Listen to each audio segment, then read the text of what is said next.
Hey guys, I'm Goose. Welcome to my channel, or whatever.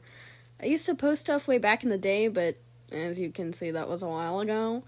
I've kind of been inspired by some cool art commentary channels, so I was like, I want to yap and draw, so here I am. In the future, I hope to do more art challenges or trends, like, hopefully next I'll be redesigning some characters from a video game. Yandere Simulator.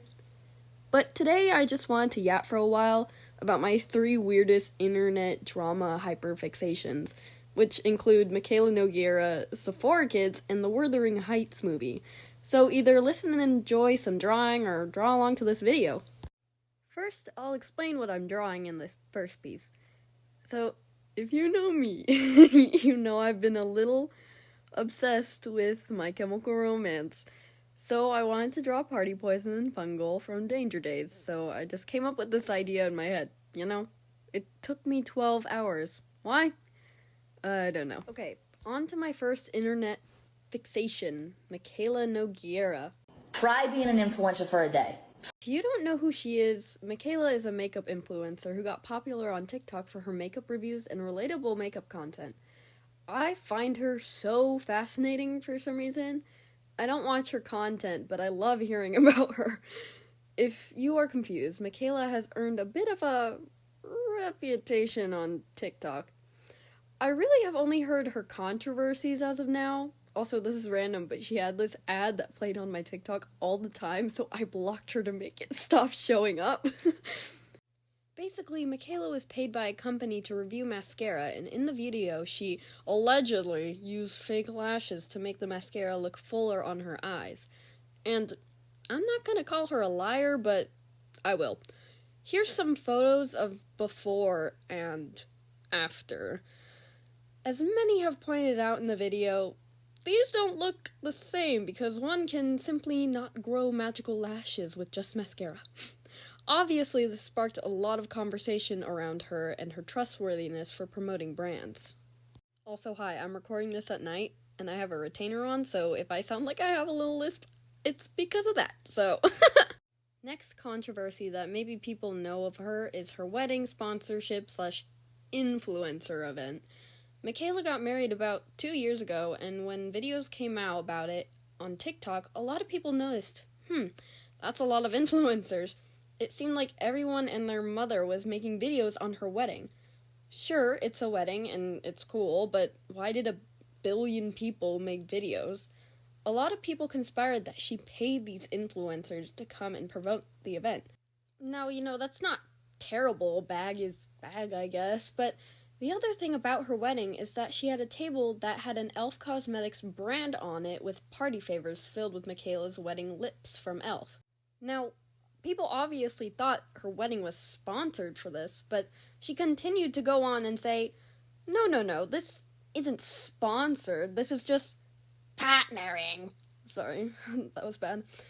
Not sponsored, lol, which is, what's the difference? I might be dumb, but why would you just, cover up a supposed sponsoring? I genuinely have no clue what was up with that, and neither do a lot of people. Another bit I'm gonna add on to Lashgate is what I'm gonna call Filtergate, because that's really funny. A lot of people noticed that she did a bunch of sponsorships with facial beauty brands with, cleansers and stuff. But every time she did one of these ads, she would always say, this changed my skin forever, and, this has changed my life. 1 billion times. Okay, get your bag, but it seems weird advertising to your audience, because how are they supposed to know what works and what doesn't? Along with that, she also tends to use face filters on her videos and images, and dies on the hill that she doesn't use face filters. Another video I saw said it's genuinely impossible to have that blurred look on your skin, along with looking different in any and every video you see of her.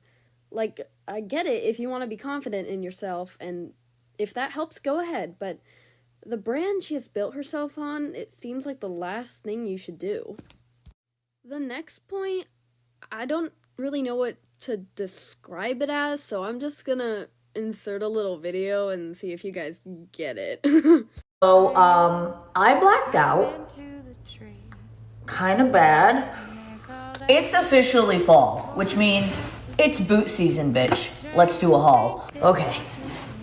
I blacked out. This is my $1,000 Ulta haul. Do you kind of, are you picking up what I'm putting down in a way?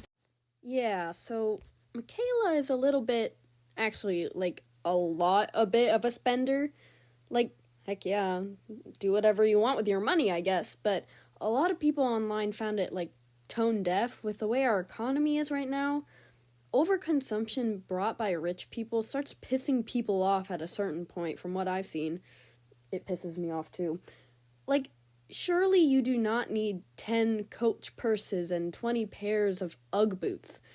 And I didn't show the other part of the video where she has over 200 PR packages. What really irks me and other people is how she seemingly tries to frame it as relatable when, like, only 2% of the world can relate.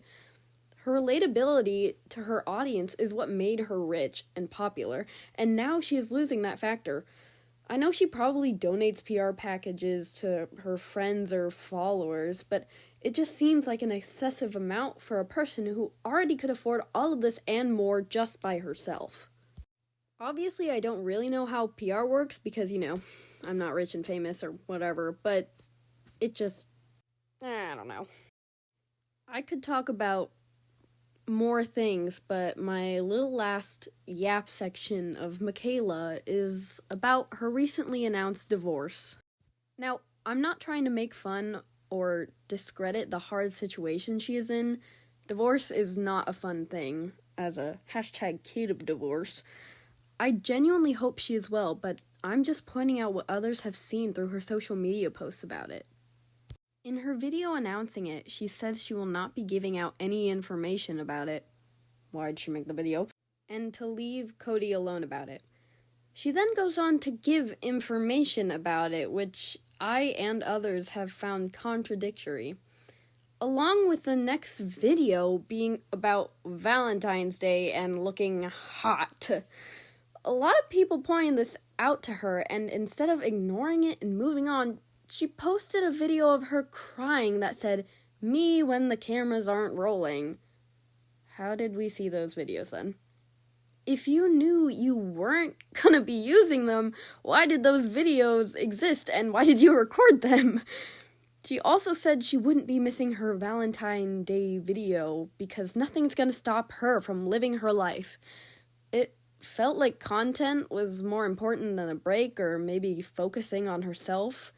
But, we can't really know her in real life, which is what makes this so fascinating to me. Okay, that was my last, scripted Mikayla rant, but I'm just gonna go off the dome, I guess. Because I still want to talk. And, one controversy that, has been ongoing for her entire career is her accent. If you've seen genuinely any video of hers, she has this insane, Boston accent, which a lot of people found a little ridiculous or extra. And some people started to do some digging on her and found old videos of her where she seemingly had no accent at all, which was confusing. So people were like, is she faking this accent? I still don't know to this day, so do whatever you want, Mikayla. Girl, I don't know. Also, a little while back, this guy on TikTok came online and was like, hey, I have this, fake tanning company, and I messaged Mikayla, and she agreed to promote it on TikTok. So once she agreed, he was like, okay, I'm gonna get a loan, and I'm gonna get, a bunch of stock, because once she reviews it, it's probably going to be popular. She proceeds to never do the promotion or touch on it at all, and he's like, okay, well, now I have all this product and a big fat loan, so what am I supposed to do? I really think both parties are at fault for this, because why'd you take out a big loan without her even doing it yet? But I see where he was coming from, but it was not really a good business practice. But also, she did not keep her word, which adds to what I'd like to overall call Liarsgate. But a little bit about this freaking drawing back here. I struggled with the lighting so hard. And also, you keep seeing Party Poison and Fungal, like, pop up because they have so many colors and their outfits are so cool, but also I could not remember for the life of me what specific colors and what details go where, so, yeah. And also, look at me struggling with that smoke. I literally tried out, like, a billion different, like, pens to do it, so. But I kind of like how it turned out, but, yeah, I love MCR, so do you guys want to see a video on MCR? Maybe I'll touch on MCR. Do you guys want to see MCR? Also, if anyone has any, like, programs for what to edit on, I'm literally just editing this on CapCut, because I tried to look up other stuff, but I genuinely don't know, so I hope you guys like the drawing, and, on to our next topic. Next drawing is also MCR related. If you follow the Long Live the Black Parade tour, world building and lore, then you'll know this is Nurse Sylvia. Oh my god, I love her so much. Maybe I'll do a video sometime about my extensive MCR hyperfixation. Anyways, next topic is about the infamous Sephora kids. I feel like if you've been chronically online, you've heard something about these Sephora kids. This whole phenomenon started around last year when an influx of younger influencers ranging from Gen Z to Gen Alpha started showing up in more makeup stores around the world. I thought people were being dramatic until I stepped into a Sephora while the huge wave of Sephora kids were trending and in its peak. Maybe you've seen videos of workers dealing with younger kids asking for drunk elephant or retinol creams for their young prepubescent faces. And maybe you've heard horror stories about kids too young to be using these intense skincare regimens having severe and possibly even chemical burning to their skin. Now, why am I so intrigued by this phenomenon? I think it's a combo of confusion of how different my childhood was and a little bit of sadness knowing that these kids aren't having the childhood they probably should be having. If I'm gonna be honest, I'm never usually mad at the kids in any of these stories, but more at the parents. Because what do you mean you're letting your child roam around Sephora picking out expensive skincare products and $60 lip oils? I feel like most of these children have had too much access to content not meant for their age demographic. And seeing these young influencers in, like, kindergarten makes me concerned. Obviously, these children don't have enough agency to create and post TikToks on their own. And the only answer that I can turn to is the parents. I'd say our society has also had less third spaces available for the youth. Girls Go games and Club Penguin and Animal Jam aren't at its peak like when I was a kid. There aren't any more Justices or Kids R Us left in malls or shopping outlets. When I was a kid, I just wanted the flippable sequin journals and a new Monster High doll. I wasn't even aware of Sephora or Ulta unless my mom dragged me in for her own stuff. Also, I just got my microphone to work. Sorry for the bad audio previously. Anyways, back to Sephora kids. All these stores and third spaces have largely disappeared for the younger generation, which is why they start turning to stores in places that aren't meant for them.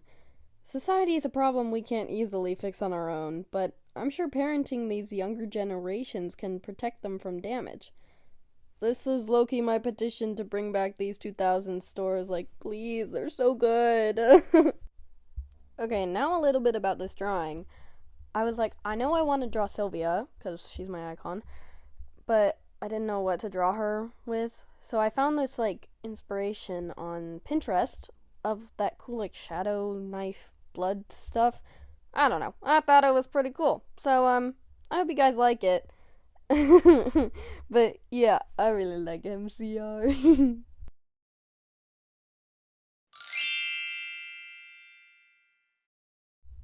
Okay, last drawing and topic. This next drawing is part of a collab I did with my friend where we did the One Base, Two Artists challenge. We found this epic base on Pinterest. I don't know how to pronounce the original artist, so go on my Instagram to see all the info. And we did the Demolition Lovers for My Chemical Romance, obviously. But if you want to see the full thing, which has my friend's part as well, go on my Instagram, linked in the description. Okay, last but not least is the new Wuthering Heights movie. Now, I myself haven't read the book, which is why I find the discussion around it so fascinating. I don't think I've ever heard this much hate online for a movie, and I was intrigued, so I watched a few too many video essays. This is also going to be based on my friend who is smart and has read it telling me stuff too. The first thing I ever noticed before even knowing the plot was the costumes. These costumes, for your information, Wuthering Heights is set in the late 1700s, and I'm sorry, why does her wedding dress look like that? And the latex rubber type material on this dress? I mean, yeah, okay, take creative liberty and Bridgerton it up, but the story itself is so dark, so I feel like this should have been a warning sign. One main complaint that you may have heard of if you heard anything about this movie is that they cast Heathcliff as a white man. A white man? No! Now, a lot of people have discussed that, oh, well, Heathcliff's appearance isn't important, or it's fine, but that's the reason he was discriminated against in the book and drives his revenge in the second half of the book. Top 10 100 ways to butcher a movie on a book. At this point, she should have just made a whole new movie. I also heard they set up Heathcliff and Kathy's romance as star-crossed lovers rom-com type situation, which is a way to look at it. And the movie has a lot of intimacy scenes when in the book they didn't even kiss. Okay. They also changed Kathy's personality so much to be the soft, blonde, romanceable character that Margot Robbie obviously has the looks for the part. But in the book, she is feisty and has a temper. Why? They also stop the movie before Heathcliff does any of his revenge. I'm pretty sure they just end it with Kathy's death. If anyone has better info than me, feel free to say anything. I'm just going off of what my more educated peers have told me. It just seems like they dipped Wuthering Heights into a boiling pot and took the water instead of the actual story they did. Does that make sense, or am I crazy? Anyways, I just find it so fascinating how wildly hated it seems to be. Even the promotional stuff was weird and crazy, but I'm not gonna get into that. Anyways, I hope you guys like this drawing. I low-key struggled with shading, but, you know.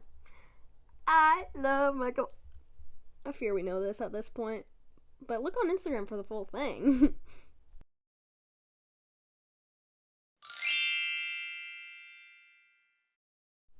And that's about everything I wanted to talk about today. If you made it this far, thank you for listening and watching. And like and subscribe, obviously. And follow my Instagram. And hopefully I'll be out with more videos soon. And if you guys want to see anything or have any trends that I should do, or topics, I don't know, leave them in the comments. But yeah, see you guys later. Bye.